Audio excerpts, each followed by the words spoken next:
Hey Nappers, it's me, Wild Neptune. Fumyr has just been revealed, so I'm going to go over her kit, her artifact, and whether or not you should pull on her next week. Anyway, like content like this, and we see more like it in the future, leave a like, comment, and subscription right down below. Very easy to do, and it helps the channel out a whole lot. Thanks for the support, and now let's get looking at one of the best looking units that come out in a very long time. Here she is. She's a Taurus mage, so attack is overload over 1k, which is fine. Health is 6. Wait, what? Oh. Speed 52. Not so. This is defense here. She has 673 defense, which is high. She has 5300 health, which is low, and she has 115 speed, which is not slow, not super fast, like a little bit on the faster end overall. So decent. She has no crit chance, no crit damage. She has effectiveness and ER also. She also has an attack release, effectiveness imprint. Okay, so worth noting, looks like a debuffer overall, which is actually what I guessed she would be. So pretty happy I'm right about that. Now, what kind of debuffer is she? I don't actually know yet, so let's take a look at her skills. Skill 2. It looks like it's a passive Elemental Inquiry. So, at the start of a Fire and Earth Elemental's allies' turns, and at the start of the caster's turn, grants Elemental Wisdom to the caster. After attacking on the caster's turn, when Elemental Wisdom is stacked to 3, consumes all to activate Fruit of Knowledge. Can only be activated once every 4 turns, and Fruit of Knowledge dispels all buffs from all enemies, and has a 75% chance to put them to sleep for 2 turns before a 60% chance to increase defense for 2 turns. And this is a 25 plus 25 for the Molas, so 100 with the Molas for sleep, 85% for defense break for 2 turns. And this is on an AoE, which is actually pretty nice. Now, it is not something you can activate automatically. You do have to fulfill the Elemental Wisdom criteria to do this, so it's not like a skill you can use right off the bat, but it is at the start of the turn. So what you can do is you can have her go right after a fire and a grass element unit, and then have her go, and you get this automatically. But Elemental Wisdom, unique effect, increase defense by 5%, can stack up to 3 times. So, okay, that makes more sense because she has higher defense. So a little more survivability. Elemental Wisdom, granted by an ally other than the caster, only stacks once per an element. So, if it's, let's say it's only her, right, and you don't have a fire or water one, she can still get this effect, but she has to lap around 3 times to get it. So you get more benefit, you get more of these faster if you have a fire and water unit on your team.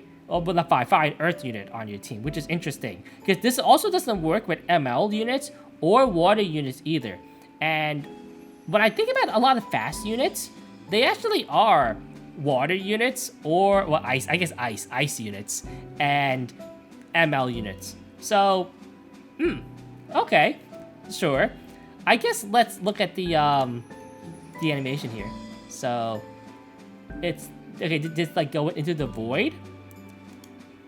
Okay, so like it did everything here on the AOL and stuff like that. Now, it is after attacking, and it's an automatic. So like one downside I see about this is that you can't save it, right? Is if you have 3 stacks and you attack, you use it automatically, which is okay, I guess. I don't know, it just seems like kind of weird, especially on a skill that has such a long cooldown and such a weird requirement to do, that it has that also like once you attack, you use it automatically type thing. Also, I will say that historically, units that have had weird restrictions in what else you want to draft with them, especially like element stuff, have never really fared that well. It's like, it just feels like very gimmicky. I know it can work with just her, But even like let's say you want her, and you really want to draft another art like a green or a red unit with her too, that just restricts you like so much in what you can do in a draft. So like that by itself feels like she's again more of a gimmick than an actual strong unit. But I don't know. Let's look at the rest of her skills here. Skill 3 is Sensory Dissection. 5 turns, 4 with the Mola damage increase. So it fabricates an illusion, decreasing buff durations by the enemy by 1 turn. Okay, so buff decrease. Enemy, so single target. And attacks, decreasing speed for 2 turns before decreasing CR by 30%. So a decreased speed and a pushback. Okay, not that bad. A successful attack deals 3,000 fixed damage when the caster is granted Elemental Wisdom, so that's the buff that you get when she takes a turn and when her other Elemental allies also take turns. Fixed damage increases proportional number of Elemental Wisdom stacks, so again, you can have up to 3 max stacks. Then she uses her skill up to a maximum of 9,000. So, okay, so I guess, so because her skill 2, her passive, has such a long cooldown, you'll probably have 3 stacks quite a bit. So that does mean you do probably have that bonus defense a lot. Because I suppose because the enemy team is asleep, you'll cycle back around again and get those stacks back for the bonus defense. And you get this again too for the maximum 9k fixed damage. Okay, I see where we're going. Oh, also, ignore ER Soul Burn. Yay. Okay. I guess let's see the skill. Okay, I will say these animations look really cool. Like, wow. Okay, and there's a fixed damage, and the fixed damage does not break sleep, which is worth knowing. Of course, we have the S1. Her skills are on pretty long cooldowns, so she will be S1ing a lot actually. And it's decreased attack for 2 turns, single target, only damage, so you don't have to mold this at all. 2-turn defense break at 50% is actually pretty respectable. There are not a lot of S1s right now I can think of in the meta. I guess Abyssal Yupine has an attack down on her S1. But attack down is very useful right now in the game. So premium, I would say, S1 here for the debuff. And now we have the artifact, Umbral Keystones. So at max level, increase effectiveness of all allies by 10%. Okay, that is a okay bonus. I guess it's all around. So it's only good on units though that need the effectiveness. And you're not always going to have like 3 other allies that want effectiveness too.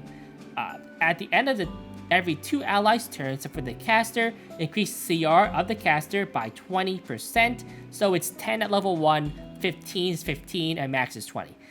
Can only be activated once every 2 turns. This artifact's effect can only apply to 1 hero within a team.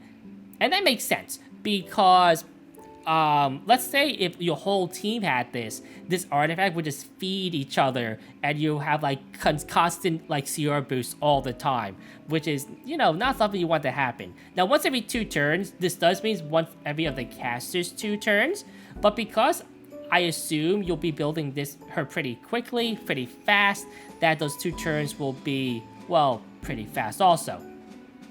The real question here is she's a mage. So do you use this, or do you use book, or maybe like an other artifact? We'll have to see. Now, any artifact that boosts CR passively is probably pretty strong, right? Like look at Warhorn. Now, this is not as good as Warhorn, but it could be okay. And honestly, I don't know how good Book would be on her. I guess she has that your Soul Burn, right? And that Book for that could be also really good. But I also kind of feel like she is a hero that's meant to be used on a more bulky, control-y team, somewhat. Although maybe it's go really fast, and you just kind of abuse that first turn sleep and defense break. So you pick 2 fast characters right before her, and then you go into her. You automatically Soul Burn, and you use that, the whatever thing, right, for the sleep and stuff like that, and you get it that way?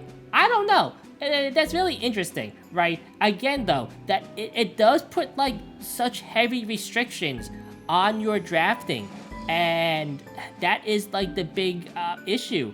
It's that her kit is, again, like I understand what they're going for with this. It's it's like lore. Like, this is a great lore and character building type skill.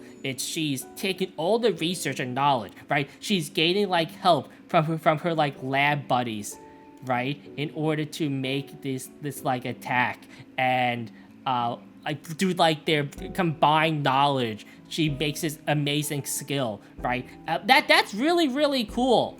It's too bad it's just, again, very restrictive.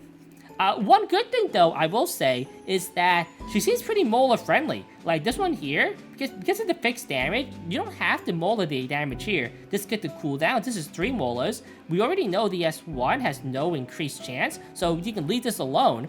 And then this, you want this to be maxed out. So this is what, probably like 15, 6, like between like 14 and 16 Molas, which is like half, like less than half of a max Molad character, and it's not common that we see characters that don't have to be max Molad.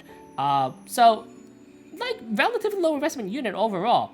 And for her overall, like, stat spread, like what stats you want on her, like just all bulk and speed, right? And then effectiveness, where you can get it, right? And that's really it. So, probably feel more of like a Solitaria type build, like the classical ones, right? And or maybe like an AOL type build. Whether or not you want to go ER or effectiveness, right, is, I guess, up to you and the build. But maybe like do like a mixed version of both of them. We'll have to see. Very interesting. She seems interesting. So in the combat videos, they show her with green Rivian, red Lidica, and her plus Aiden, which is a team that is so not based in reality in what you will actually use in a real fight in World Arena. There is no way. So like if you draft like that and you also draft Fumyr, Fumyr's just getting banned. That's like the problem with things like this, where units that rely too much on other units being in their team to be effective just get banned. Like, look what happened to, like, Kawana, right? I remember when Kawana came out and you did, like, all fire units and people just a whole fire team. You just ban Kawana, and then that team has no payoff. And I kind of feel almost like that's going to be the case here. She's a little bit better than that because, she can't do it by herself. But just have, like, needing, like, again, one other unit that you need for her to be effective is a big downside. Especially because she can't activate her killer skill, which is her S2, like, right off the bat. You have to have the support and other units for her. So, my final conclusion is going to be, I actually don't think she's that good. I'm going to pull her because I really like the way she looks and like that, but I'll be honest, I think she's bad. I think she's too gimmicky. I think the requirements to activate her are a little bit too restrictive overall, and I would at least wait and see how she performs in World Arena before you take her. Now, I don't know, maybe things like Flag Arena, stuff like that, because you can control what you do there a lot easier. Maybe she's good there, right? Like, maybe you can draft, like, the Vivian, the Red Lidica, and her not draft, like, put them on your team and use them. Or maybe even Guild Wars, she could be okay, too, doing it that way also. Maybe she's good enough in Guild Wars and in Flag Arena where she is good. But obviously, I think most people pull for RTA, and for looks, right? Looks, 10 out of 10. I think RTA, like, borderline, like, maybe even not usable. Guild Wars, Flag Arena, maybe decent. It just depends on what your roster is. But anyway, that's just my take. Anyway, I am Wild Neptune, It's been a good one. Nep out.